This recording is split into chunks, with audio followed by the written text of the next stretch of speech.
আসসালামু আলাইকুম, সবাইকে মুন্নিস ব্লগের স্বাগতম। আপনারা সব ভালো আছেন? আশা করি সব ভালো আছেন, আমিও ভালো আছি আলহামদুলিল্লাহ। আজকে আর একটা রেসিপি নিয়ে আইছি, আলুর চপ। প্রথমে আমি আলুরে সিদ্ধ দিয়ে একটা বাউলের মাঝে লইছি।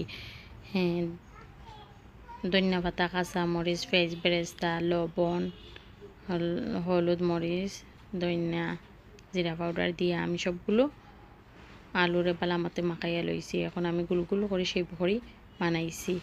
এখন আলাদা একটা বাটির মাঝে একটা ডিম ফেটিয়া লইছি। ডিমের মাঝে ডিম লাগাইয়া আমি এখন ব্রেড গাম দিই গুলগুল শেপ করে আমি বানাইছি। আপনারা দেখতে পারা আমার রেসিপি জন্য আপনারা ভালো লাগে, আপনারা গরো ট্রাই করতে পারেন আমার লাখান।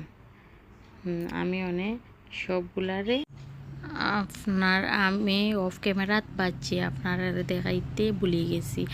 এখন আপনারা ডুবা দিলেও বাজবা। আমার রেসিপি জন্য আপনারা ভালো লাগে লাইক কমেন্ট শেয়ার করবা, আমার পাশে থাকবা। আল্লাহ হাফিজ।